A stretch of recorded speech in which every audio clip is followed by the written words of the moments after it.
வணக்கம் உறவுகளை மற்றும் ஒரு சமகாலத்தின் மூலமாக இன்றைக்கும் சந்திக்கிறோம். இன்றைக்கு நாங்கள் உரையாடப் போகின்றவை கல்முனை ஆதார வைத்தியசாலை தாதியர்களின் சீருடை விவகாரம், அவசரமாக சந்திப்பினை நடாத்திய தமிழ் நாடாளுமன்ற உறுப்பினர்கள், செம்மணியை பார்வையிடுவதற்காக வந்து பாதையில் திரும்பிய கனேடிய தூதரக பிரதிநிதிகள் குறித்த இந்த கருத்துக்கள் தொடர்பாகத்தான் இன்றைக்கு நாங்கள் உரையாடல்களை நிகழ்த்த போகிறோம். ஆபரண உலகில் அரை நூற்றாண்டை கடந்த பாரம்பரியம் யாழ் சாரங்கா நகை மாடம். மங்களம் பொங்கும் மாங்கல்யம் மற்றும் மங்கள நகைகள், வஞ்சியர் கரங்களில் கொஞ்சி விளையாடும் வளையல்கள், மோதிரங்கள், செயின் வகைகள் வேறெங்கும் காணவியலா சிங்கப்பூர் வடிவங்களில் யாழ் கஸ்தூரியார் வீதி இலக்கம் 187 கீழ் 1 சாரங்கா நகை மாடம். வெஸ்டர்ன் யூனியன் ரியா மணிகிராம் மூலமாக வெளிநாடுகளில் இருந்து அனுப்பப்படும் பணத்தை இலகுவாக பெற்றுக்கொள்ளும் நாணய மாற்றுச் சேவையும் உண்டு.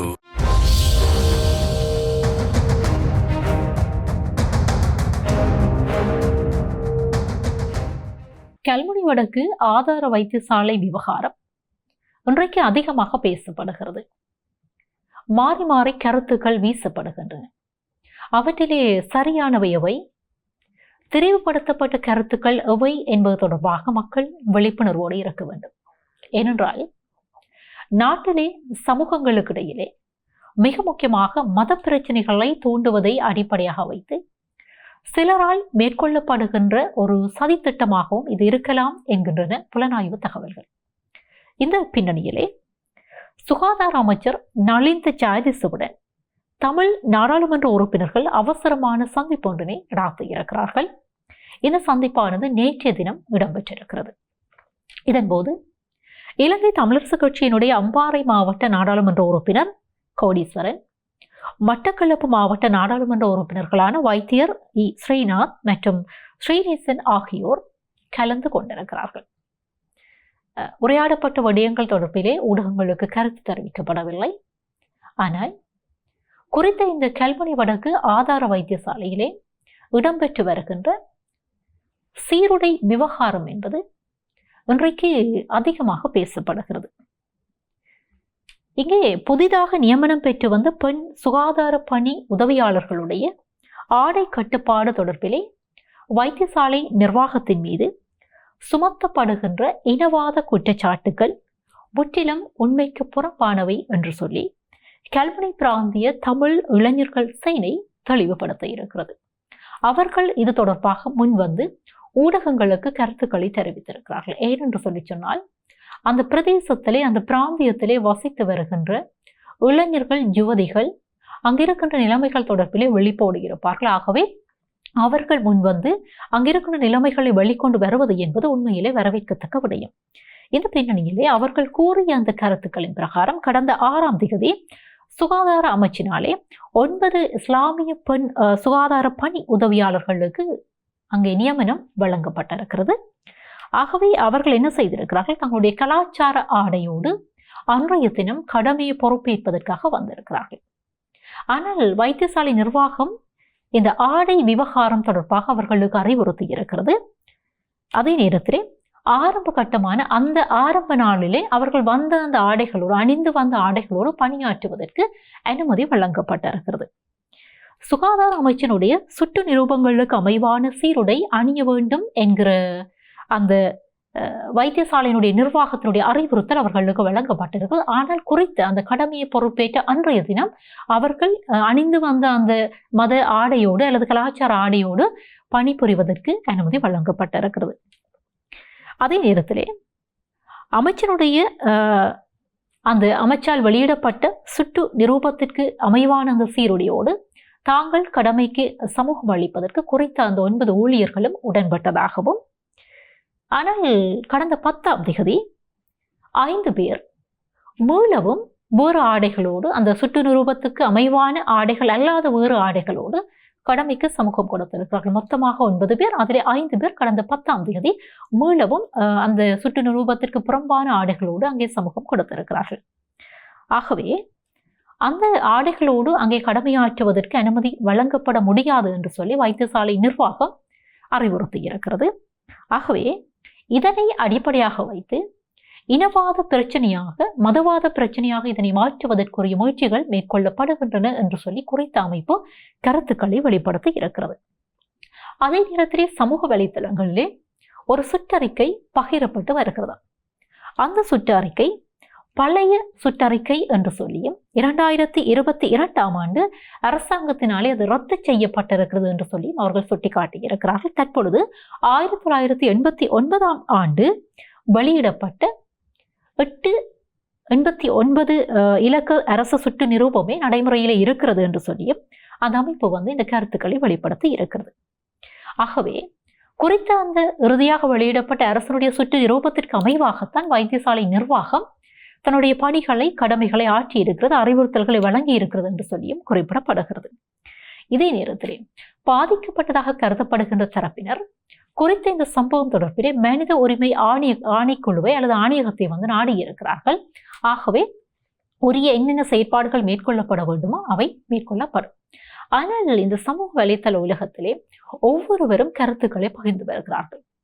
முரண்பாடுகளை ஏற்படுத்தக்கூடிய ஒரு பிரதேசத்திலே வசித்து வருகின்ற இனங்களுக்கு இடையிலே, மதங்களுக்கு இடையிலே முரண்பாடுகளை ஏற்படுத்தக்கூடிய வகையிலான தெரிவுபடுத்தப்பட்ட கருத்துக்கள் உணர்ச்சி பூர்வமான நிலையிலே வெளியிடப்படுகிற போது அது கலவரங்களை ஏற்படுத்துவதற்கான வழியாக இருக்கும். ஆகவே பொய்யான கருத்துக்களை பரப்புகின்றவர்களுக்கு எதிராக சட்ட நடவடிக்கைகள் மேற்கொள்ளப்பட வேண்டும், விசாரணைகள் மேற்கொள்ளப்பட வேண்டும் என்று சொல்லி அந்த குறித்த அமைப்பு கோரியிருக்கிறது. உண்மையிலே இது வரவேற்கத்தக்க விடயம். இது ஒரு புறம் இருக்க, இந்த விவகாரம் பேசப்படுகிற போது கல்முனை வடக்கு ஆதார வைத்தியசாலை தொடர்பாகவும் சற்று பார்ப்பது பொருத்தமாக இருக்கும் என்று நினைக்கிறேன். இந்த அடிப்படையிலே குறித்த இந்த விவரங்கள் தொடர்பாக, இந்த நில குறியீடுகள் தொடர்பாக அல்லது இடக்குறியீடுகள் தொடர்பாக சில தரவுகளை நாங்கள் சேகரித்தோம். அதனுடைய அடிப்படையிலே 1880ஆம் ஆண்டு கால பகுதியிலே பிரித்தானியர் இலங்கையிலே ஆட்சியிலே இருந்த கால பகுதியிலே பிரித்தானிய போர் வீரர்களுக்கு காயங்களுக்கு மருந்தளிப்பதற்காக சில வைத்தியசாலைகள் கட்டப்பட்டன. இந்த பின்னணியிலே 1809ஆம் ஆண்டு கல்முனை வடக்கு ஆதார வைத்தியசாலைக்கான நடுகள் நாட்டப்பட்டது என்கின்றன வரலாற்று குறிப்புகள். 18ஆம் நூற்றாண்டு காலப்பகுதியிலே இருந்து மெதடிஸ்ட் மிஷனரிமாருடைய பராமரிப்பிலே இந்த வைத்தியசாலை இருந்ததற்கான சான்றுகள் குறிப்பிடப்படுகின்றன. அதாவது வரலாறுகள் மூலம் இந்த சான்றுகளை அறிய முடிகிறது. அந்த காலப்பகுதியிலே காயப்பட்டவர்களை பராமரிக்கவும் யுத்தங்களிலே மரணமடைந்தவர்களை அடக்கம் செய்வதற்குமான ஒரு இடமாக இந்த குறித்த வைத்தியசாலை பிரதேசம் பயன்படுத்தப்பட்டு வந்திருக்கிறது. 1880 1890 கால பகுதியிலே ஒரு டிஸ்பென்சரி, அதாவது மருந்துகளை வழங்குகின்ற டிஸ்பென்சரி என்கிற ஒரு சிறிய அமைப்பிலும் இந்த நிலையம் செயல்பட்டு வந்திருக்கிறது. பின்னர் எங்களுக்கு தெரியும், கலோயா குடியேற்ற திட்டம் உருவாக்கப்படுகிற போது அங்கே தமிழ் முஸ்லிம் குடியேற்ற திட்டங்கள் அங்கே உருவாக்கப்படுகின்றன. இந்த பின்னணியிலே புதிதாக உருவாக்கப்பட்ட அந்த குடியேற்றத்திலே இருக்கின்ற மக்களுக்கும் சேவை வழங்க வேண்டிய ஒரு மருத்துவ நிலையமாக இந்த மருத்துவ நிலையம் அந்த காலப்பகுதியிலே பணியாற்றி வந்திருக்கிறது, கடமையாற்றி வந்திருக்கிறது. மட்டக்களப்புக்கு அடுத்ததாக இந்த வைத்தியசாலை தான் அந்த காலப்பகுதியிலே காணப்பட்டிருக்கு. அதாவது மட்டக்களப்பிலே இருக்கிற வைத்தியசாலைக்கு அடுத்ததாக இந்த குறித்த வைத்தியசாலை தான் அந்த காலப்பகுதியிலே காணப்பட்டிருக்கிறது. ஆகவே பொத்துவில் தொடக்கம் மட்டக்களப்பினை கடந்து வாழைச்சேனை வரையான கடலோர பகுதியிலே வசித்து வருகின்ற மக்களுக்கு சேவைகளை வழங்குவதோடு புதிதாக உருவாக்கப்பட்ட கலோயா குடியேற்ற திட்டத்திலே கீழ் உள்வாங்கப்பட்ட தமிழ் முஸ்லிம் மக்களுக்குமான சேவைகளை வழங்குகின்ற ஒரு நிலையமாக இது மாறி இருக்கிறது. பின்னர் 1921ஆம் ஆண்டிலே மாந்தீவு வைத்தியசாலை ஆரம்பிக்கப்படும் வரைக்கும் இந்த வைத்தியசாலை ஒரு குஷ்டரோக வைத்தியசாலையாகவும் இயங்கி வந்திருக்கின்றது என்கிறது இந்த வைத்தியசாலை தொடர்பான வரலாற்று பதிவுகள். பின்னர் 1952ஆம் ஆண்டு கால பகுதியிலே விடுதிகள் கட்டப்பட்டு தாதிகள் உள்வாங்கப்பட்டு இந்த வைத்தியசாலை மேலும் விரிவுபடுத்தப்படுகிறது.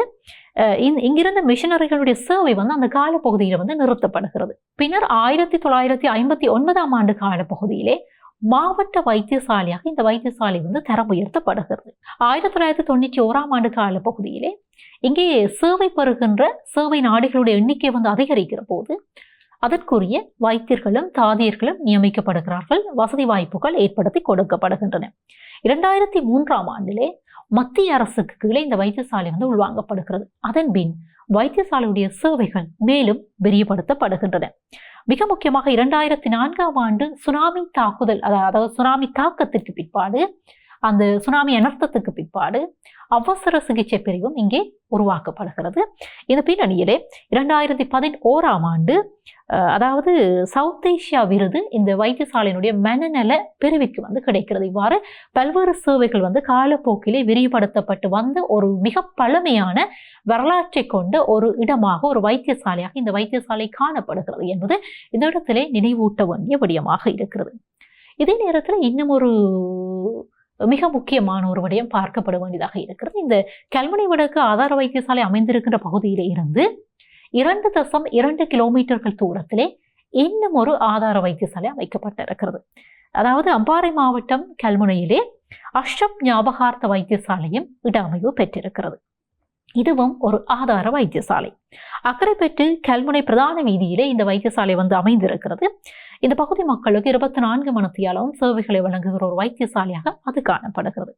அப்ப ஒரு கேள்வியிலும் சுமார் 2.2 கிலோமீட்டர்கள் தூரத்திற்குள்ள எதற்காக 2 ஆதார வைத்தியசாலைகள் இங்கே அமைக்கப்பட்டிருக்கின்றன என்கிற ஒரு கேள்வி சாதாரணமாக எல்லோருக்கும் எழக்கூடிய ஒரு கேள்வியாக இருக்கிறது. பின்னணியிலே அஷ்ரப் ஞாபகார்த்த ஆதார வைத்தியசாலை பற்றியும் கொஞ்சம் நாங்கள் பார்ப்பது சால பொருத்தமாக இருக்கும் என்று நினைக்கிறேன்.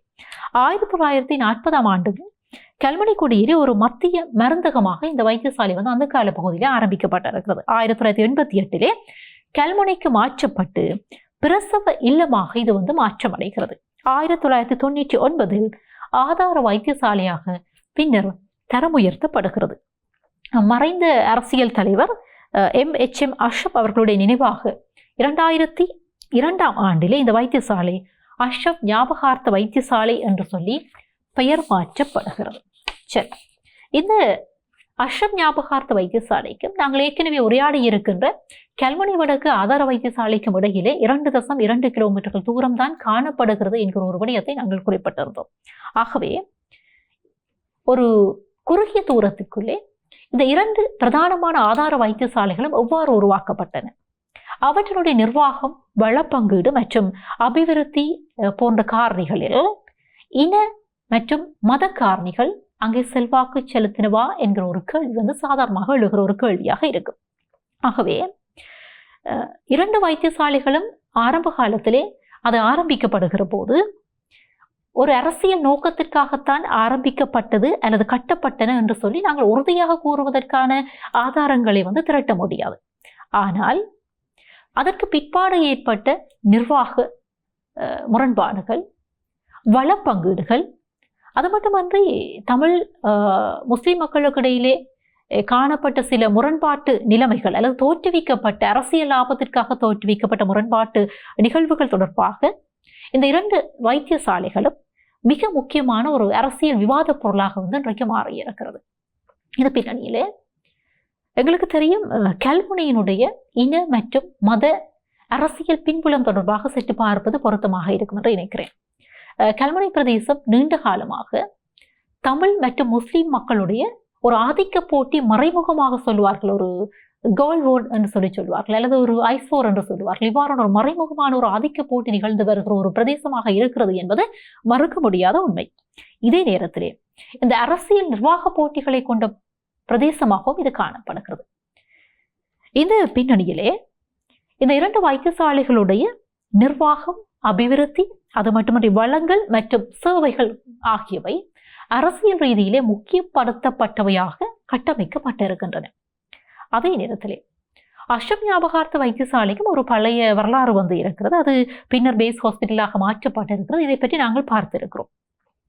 இந்த வைத்தியசாலை 2002ஆம் ஆண்டிலே அரசனுடைய கட்டுப்பாட்டிற்குள் கொண்டு வரப்பட்டு அதே ஆண்டிலே அஷ்ரப்பினுடைய பெயரிலே அது மாற்றப்பட்டது என்பது தொடர்பாகவும் நாங்கள் பார்த்திருக்கிறோம்.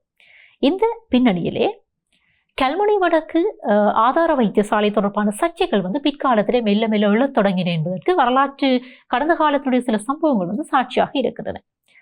காலப்போக்கிலே கல்முனை வடக்கு அதாவது ஆதார வைத்தியசாலையினுடைய சேவைகளை குறைப்பது அல்லது அதனுடைய சில சேவைகளை அஷ்ரப் ஞாபகார்த்த வைத்தியசாலையோடு இணைப்பது தொடர்பான விமர்சனங்களை தமிழ் அரசியல் தலைவர்கள் பிற்காலத்திலே முன்வைத்திருக்கிறார்கள். ஆகவே இதற்கான முயற்சிகள் ஏன் மேற்கொள்ளப்பட்டன? ஒரு 2.2 கிலோமீட்டர்கள் தூரத்திற்குள்ள 2 ஆதார வைத்தியசாலைகள் அமைக்கப்பட்டிருக்கின்றன. ஒரு வைத்தியசாலையினுடைய சில சேவைகளை இன்னொரு வைத்தியசாலையோடு இணைப்பதற்கான முயற்சிகள் மேற்கொள்ளப்பட்டனவா? அவ்வாறு மேற்கொள்ளப்பட்டிருந்தால் ஏன் அது மேற்கொள்ளப்பட்டது என்கிற கேள்விகள் எழுப்பப்படுகின்றன. ஆகவே இங்கே சில கேள்விகளை பொதுமக்கள் முன்வைக்கிறார்கள். பொது வழியிலே இந்த கேள்விகளை எங்களால் அவதானிக்க முடிகிறது. அதாவது 2 வைத்தியசாலைகளுடைய உருவாக்கம், ஒன்று இருக்கிற போது இன்னும் ஒரு வைத்தியசாலை இந்த 2.2 கிலோமீட்டர் தூரத்திற்குள்ளே உருவாக்கப்பட்டதற்கான காரணம் என்ன? இந்த 2 வைத்தியசாலைகளுக்கும் ஒதுக்கப்பட்டிருக்கின்ற நிதியினுடைய அந்த அளவு எவ்வாறு இருக்கிறது? இந்த கட்டட விஸ்தரிப்பாக இருக்கட்டும், அங்கே நோயாளர்களை பராமரிப்பதற்கான படுக்கை வசதிகளாக இருக்கட்டும், இவற்றுடைய அந்த நிதி நிர்வாகம் எவ்வாறு பயன்படுத்தப்பட்டது? ஒரு வைத்தியசாலையினுடைய சேவையை மற்றொரு வைத்தியசாலையுடன் இணைப்பதற்கான அந்த முயற்சிகள் மேற்கொள்ளப்பட்டதா? இந்த முடிவுகளிலே அரசியல், பிராந்திய அரசியல் ரீதியான நலன்கள் கருத்தில் எடுக்கப்பட்டதா? கல்முனை வடக்கு வைத்தியசாலையினுடைய அபிவிருத்தி தொடர்பான அந்த கருத்தியல்கள் அல்லது கருத்துக்கள் என்பது ஏன் நீண்ட காலமாக சர்ச்சையிலே இருந்து வருகிறது என்கிற கேள்விகள் பொதுமக்களாலே முன்வைக்கப்படுகின்ற கேள்விகளாக இருக்கின்றன. இந்த இடத்திலே இந்த கருத்துக்கள் முக்கியமாக பார்க்கப்பட வேண்டிய, அலசி ஆராயப்பட வேண்டியவையாகவும் காணப்படுகின்றன. ஆனால் கிழக்கு மாகாணத்தை பொறுத்த வரைக்கும் தமிழ் பேசுகின்ற தமிழ் முஸ்லிம் மக்களுக்கு இடையிலான உறவுகள் என்பது, அங்கே வாழ்ந்து வருகிற மக்களுடைய உறவு நிலை அது பிணைப்பாக இருக்கிறது, நெருக்கமாக இருக்கிறது. ஆனால் அரசியல் ரீதியாக தங்களுடைய சுயலாபத்தை அடிப்படையாக வைத்து அவ்வப்போது சில சதித்திட்டங்களை தீட்டுகின்ற அடிப்படையிலே இவ்வாறான செயற்பாடுகள் உருவாக்கப்படுவதும், ஆதிக்க போட்டியும் ஆதிக்க மனோநிலையும் உருவாக்கப்படுவதும் இயல்பான ஒரு விடயமாக இருக்கிறது, நிகழ்ந்து வருகிறது. இந்த பின்னணியில் தான் குறித்த இந்த கல்முனை வடக்கு வைத்தியசாலை விவகாரமும் அங்கே எடுத்து ஆளப்பட்டிருக்கிறது என்பதும், நியமிக்கப்பட்டிருக்கின்ற அப்பாவி அலுவலர்களை சில சக்திகள் தங்களுக்கு சாதகமாக பயன்படுத்தி இந்த திட்டங்களை தீட்டி இருக்கின்றன என்பதும் மறைமுகமாக வெளிப்படுத்தப்பட்டிருக்கின்ற சில ரகசிய தகவல்களாக காணப்படுகின்றன. ஆகவே இவை தொடர்பாக அரசு உரிய விசாரணைகளை மேற்கொண்டு உரிய சட்ட நடவடிக்கைகளை மேற்கொள்ளும் என்கிற அந்த எதிர்பார்ப்பு மக்கள் மத்தியிலே இருக்கிறது. அதைத்தான் நாங்களும் இந்த இடத்திலே குறிப்பிட முடிகிறது. சரி, இது ஒரு புறம் இருக்க, யாழ்ப்பாணம் செம்மணி மனித புதைகுழி அகழ்வுகள், அதனுடைய அந்த அகழ்வு பணிகள் தற்காலிகமாக நிறுத்தப்பட்டிருக்கின்றன. ஆனால் நேற்றைய தினம் இலங்கைக்கான கனேடிய தூதரக அதிகாரிகள் அங்கே வருகை தந்திருந்தார்கள். ஆனால் செம்மணி சித்துப்பாத்து இந்த மாநிலத்தினுடைய அந்த புதைக்குழி அகழ்வுகளிடம் இடம்பெற்றுக் கொண்டிருக்கிற பகுதிகளுக்குள்ளே அவர்களால் செல்ல முடியவில்லை. என்ன காரணம் என்று சொன்னால், இவர்கள் முறைப்படி அரசிடம் அனுமதி பெற்று அதற்கு பிற்பாடு நீதிமன்றத்தில் விண்ணப்பித்து சமர்ப்பித்து அனுமதியை பெற்றுத்தான் அங்கே உட்செல்ல முடியும். ஆனால் அவர்கள் அரசிடம் விண்ணப்பித்திருந்த போதும் அந்த அனுமதி கிடைப்பதற்கு காலதாமதங்கள் ஏற்பட்டிருக்கின்றன என்று சொல்லி, இதன் காரணமாக நீதிமன்ற அனுமதியை பெற்றுக்கொள்ள முடியவில்லை என்கிற காரணத்தினாலே அவர்கள் உட்செல்லுவதற்கு அனுமதிக்கப்படவில்லை. ஆனால் பல்வேறு நிகழ்ச்சி நிரலின் பிரகாரம் யாழ்ப்பாணத்திற்கு வருகை தந்திருக்கின்ற அவர்கள் என்ன செய்திருக்கிறார்கள் என்று சொன்னால், செல்லுகின்ற வழியில் இதையும் ஒரு முறை பார்ப்பதற்கான முயற்சிகள் எடுத்து விடுவோம் என்கிற அடிப்படையிலே அங்கே சென்றிருக்கிறார்கள். ஆனால் அது கைகூடவில்லை என்பதுதான் இந்த இடத்திலே குறிப்பிடக்கூடிய விடயமாக இருக்கிறது. இது இவ்வாறு இருக்க, முக்கியமாக இன்னும் ஒரு விடயம் நிகழ்ந்திருக்கிறது.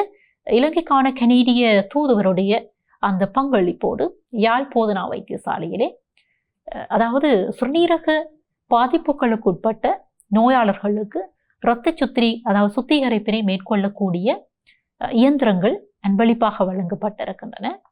எங்களுக்கு தெரியும், நாங்கள் அகலங்கும் நிகழ்ச்சியில் ஒரு நேர்காணலை மேற்கொண்டிருக்கிறோம். செந்தில் என்கிற ஒரு தனிநபர், அவர் மேற்கொண்ட அந்த முயற்சி, அவரோடு இணைந்து நிதி பங்களிப்பினை மேற்கொண்டு பலருடைய அந்த முயற்சிகள் இன்றைக்கு அது அரங்கேறி இருக்கிறதாகவே இவ்வாறான முயற்சிகள் வரவேற்கத்தக்கவை என்கிற அந்த விடயத்தை இந்த இடத்திலே பதிவு செய்து கொண்டு சந்திக்கலாம் மற்றும் ஒரு சமகாலத்தோடு. ஆபரண உலகில் அரை நூற்றாண்டை கடந்த பாரம்பரியம் யாழ் சாரங்கானகை மாடம். மங்களம் பொங்கும் மாங்கல்யம் மற்றும் மங்கள நகைகள், வஞ்சியர் கரங்களில் கொஞ்சி விளையாடும் வளையல்கள், மோதிரங்கள், செயின் வகைகள் வேறெங்கும் காணவியலா சிங்கப்பூர் வடிவங்களில் யாழ் கஸ்தூரியார் வீதி இலக்கம் 187 கீழ் 1 சாரங்கா நகை மாடம். வெஸ்டர்ன் யூனியன், ரியா, மணிகிராம் மூலமாக வெளிநாடுகளில் இருந்து அனுப்பப்படும் பணத்தை இலகுவாக பெற்றுக்கொள்ளும் நாணய மாற்றுச் சேவையும் உண்டு.